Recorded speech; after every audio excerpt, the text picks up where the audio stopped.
ជំរាបសួរលោកគ្រូនិងមិត្តរួមថ្នាក់ទាំងអស់គ្នាថ្ងៃនេះខ្ញុំមកធ្វើលំហាត់ស៊ីសាបគឺ control statement select statement ដែលលោកគ្រូបានដាក់ឲ្យហើយជំហានដំបូងខ្ញុំសូមសរសេរកូដទាំងអស់នេះហើយបន្ទាប់គឺខ្ញុំនឹងធ្វើការបកស្រាយពីវាជំហានដំបូងខ្ញុំសូមសរសេរកូដជាមុនសិន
ចឹងនៅពេលដែលយើងសរសេរហើយ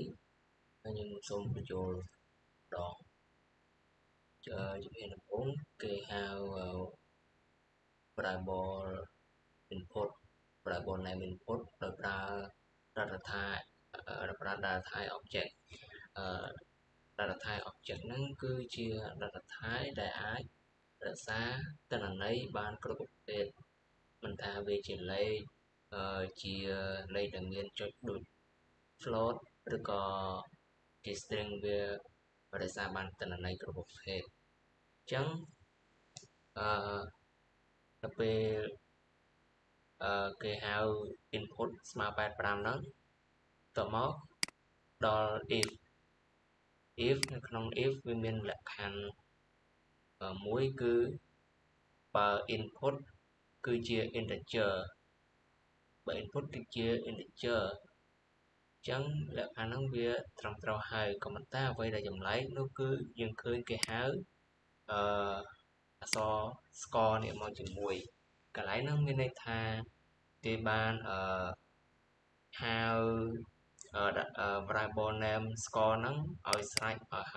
ព្រោះតែម្ដងពេលធ្វើចឹងទៅគេអាចយកពាក្យ score ហ្នឹងមកប្រើប្រាស់បានដូចជាបើយើងអត់ហៅកន្លែងហ្នឹងទេពាក្យ score កន្លែង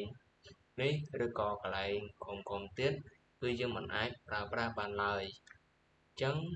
យើងមកមើលលក្ខខណ្ឌ if ហ្នឹងបើ input គឺជា integer ហើយចឹង string grade ស្មើនឹង score ធំជាង90សញ្ញាសួរa plus កន្លែងនេះគឺគេប្រើ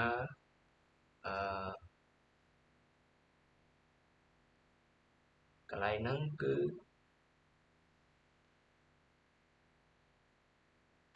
កន្លែងហ្នឹងគេប្រើcontrol statement ដែលវាគេប្រើ ternary statement ដែលវាស្តៀងទៅនឹង if else ដែរគ្រាន់តែវាខ្លីជាងអញ្ចឹងកន្លែងនេះបើ score ធំជាង90ហើយវា output គឺវាអាចជាចេញ A+ ឬក៏ចូលមកកាន់លក្ខខណ្ឌទៀតអញ្ចឹងបើវាចូលមកកាន់លក្ខខណ្ឌទៀតវាសួរម្ដងទៀតបើ score ហ្នឹងធំជាងស្មើ80វាជ្រើស A ប៉ុន្តែបើវាតូចជាង80វាជ្រើសមកកាន់ម្ខាងទៀតមកកាន់កន្លែងនេះទីទូទៅគឺកន្លែងខាងឆ្វេងសញ្ញាចុច2នេះវាគឺ true ហើយខាងស្ដាំសញ្ញាចុច2គឺជា false អញ្ចឹងកន្លែងនេះscore នេះពិតជាតូចជាង90អញ្ចឹងមានន័យថា false វាជ្រើសរើសយកកន្លែងយកខាងស្ដាំពេលយកខាងស្ដាំវាសួរទៀតថា score ហ្នឹងធំជាងស្មើ80ឬអត់បើធំជាងជ្រើសរើសshow វាបង្ហាញតម្លៃបង្ហាញអក្សរ A តែបើ score ហ្នឹងតូចជាង80គឺវាជ្រើសរើសយកមួយនេះហើយដែលមួយហ្នឹងគឺសួរទៀតថា score ហ្នឹងធំជាងស្មើ70អត់ហើយវាក៏បន្តទៅក្រោមទៀតហើយនៅក្នុងលក្ខខណ្ឌនេះគឺ score ធំជាង80អញ្ចឹងតម្លៃដែលវាបញ្ចេញគឺអក្សរ A ហើយយើងចូលមកកាន់កូដខ្សែបន្ទាប់គឺកន្លែងនេះ string remark ស្មើនឹង score អញ្ចឹងមានន័យថា variable name remark នេះវាយកតម្លៃ score មកប្រើប្រាស់ហើយវាប្រើ ternary statement ហ្នឹងម្ដងទៀតថាបើ score ហ្នឹងធំជាង80ឲ្យវាបង្ហាញតម្លៃ excellent performance ក៏ប៉ុន្តែបើវា false ឲ្យវាសួរម្ដងទៀតថា score ហ្នឹងវាធំជាងស្មើ60ឬអត់អញ្ចឹងបើវា true វាshow វាបង្ហាញតម្លៃ good តែបើ បើវា false វាបង្ហាញតម្លៃ need improvement ហើយនៅក្នុងលក្ខខណ្ឌនេះគឺ score ពិតជាធំជាងស្មើ80មែនដែលតាំងពីដើមមកដែលគេបានហៅ variable តម្លៃរបស់ input នេះអញ្ចឹងតម្លៃដែលវាបង្ហាញគឺ excellent performance ហើយដល់កន្លែងនេះគឺដូចដែលបាននិយាយមុនហ្នឹងគឺរបៀបដែលគេហៅតម្លៃទាំងអស់ហ្នឹងយកមកប្រើប្រាស់ហើយយើងមកចូលមកកាន់ if else បើ input គឺជា string ដែលមាន variable name មាន variable ឈ្មោះ name string status ស្មើ name ហើយ provide ធំជាង10ឬអត់អាហ្នឹងវាដូចមុនដែរគេប្រើ ternary statement បើវា true វាបង្ហាញតម្លៃខាងនេះបើវា false វាបង្ហាញតម្លៃខាងនេះហើយដល់ពេលដែលវាចាប់យកតម្លៃខាងនេះវាសួរម្ដងទៀតថាname ឡើងហ្នឹងវាធំជាង5ឬអត់បើ true វាយក normal name បើ false វាយក short name ហើយចូលមកកាន់ខ្សែបន្ទាប់គឺ string rating ស្មើ string is null or empty អញ្ចឹងកន្លែងនេះគឺបើ string ឈ្មោះ name នេះវាគ្មានតម្លៃទេអញ្ចឹង is null empty នេះគឺវា true អញ្ចឹងវាបង្ហាញ no name provided តែបើវា false វាបង្ហាញអំពី hello ហើយ name ដែល user ដាក់ឲ្យមានន័យថាបើ if ខាងលើនេះថាវាអត់ពិតទេអញ្ចឹងវាដំណើរការខាងនេះដងហើយកន្លែងនេះគឺជារបៀបដែលគេយកទិន្នន័យផ្សេងៗដូចជា name ឬក៏ greeting status អីយកមកប្រើប្រាស់ហើយយើងអាចសម្គាល់បានថាបើគេសរសេរធម្មតាគឺមិនចាំបាច់ដាក់សញ្ញាដុល្លារទេតែបើគេចង់ហៅតម្លៃណាមួយមកប្រើគេត្រូវដាក់សញ្ញាដុល្លារហើយសរសេរដូចបានឃើញក្នុងនេះដាក់សញ្ញាដុល្លារហើយសញ្ញាថ្មីកណ្ដុរហើយសរសេរអញ្ចឹងមកកាន់ if else បន្ទាប់គឺបើ input គឺជា double បើ input គឺជា double គឺ string text ស្មើ number ធំជាង0បើ true វាចេញ positive តែបើ false វាសួរទៀតថា number ទូជាង0បើទូជាង0នឹង true ចេញ negative បើ false ជ្រើសវា show 0ហើយយើងចូលមកកាន់ else ម្ដងកន្លែងលក្ខខណ្ឌ else នេះគឺ string message input is null បើ input is null នេះបើ input ដែលគេដាក់នេះវាគ្មានតម្លៃទេវា null វាគ្មានតម្លៃអញ្ចឹងមានន័យថាប្រធាននេះគឺ true នៅពេលដែល true គឺវានឹងបង្ហាញ input is null តែបើវា false វាដាក់ unknown data type អញ្ចឹងសរុបមកវិញគឺកូដមួយនេះមានតែជួរនេះទេដែលពិតពីព្រោះvariable input គឺមាន value និងវាមានតម្លៃជា integer បើទោះបីជា data type នេះវា support ទាំង string ឬក៏ support ទាំង integer double float អីមែនក៏ប៉ុន្តែvalue ដែលគេដាក់ឲ្យគឺវាជា integer អញ្ចឹងលក្ខខណ្ឌ if នេះគឺត្រូវហើយមានន័យថា if else មួយនេះ if else នេះហើយ else នេះគឺមិនបានបង្ហាញមកទេដោយសារតែវាគឺ false អញ្ចឹងមានតែកន្លែងនេះទេដែលវាបង្ហាញចេញមកឥឡូវយើងធ្វើការ run ទាំងអស់គ្នាអ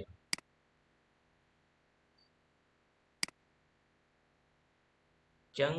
ទៅពេលដែល run គឺ score ស្មើ85អញ្ចឹងខ្ញុំសូមបញ្យល់ម្ដងទៀតថាហេតុអ្វីបានវាចេញបែបហ្នឹងគឺបានវាចេញបែបហ្នឹងគឺដោយសារតែ នៅពេលដែលវាសួរនេះនៅពេលដែលវាសួរថា score ធំជាងស្មើ90ឬអត់បើវា true ចេញ A+ តែបើវា false ឲ្យសួរទៀតថា score នឹងធំជាង80ឬអត់បើ true យក A បើ false យកខាងនេះវិញអញ្ចឹងអ្វីដែលត្រឹមត្រូវគឺ score នេះតូចជាង90អញ្ចឹងវាជ្រើសយកខាងនេះវាជ្រើសយកខាងហ្នឹងគឺនៅពេលដែលគេមកគេហៅ variable score មកគឺវាស្មើ85ហើយចំណែកឯ grade នេះដោយសារតែកន្លែងនេះវា true អញ្ចឹងវាតម្លៃដែលវា show គឺ A តម្លៃ A នេះហើយចំណែកឯ remark excellent នេះគឺដោយសារតែលក្ខខណ្ឌដែលគេដាក់ឲ្យ score នេះវាធំជាង80អញ្ចឹងវាបង្ហាញ excellent performance ចុងក្រោយសូមអរគុណលោកគ្រូនិងដែលបានចំណាយពេលទស្សនាវីដេអូមួយនេះ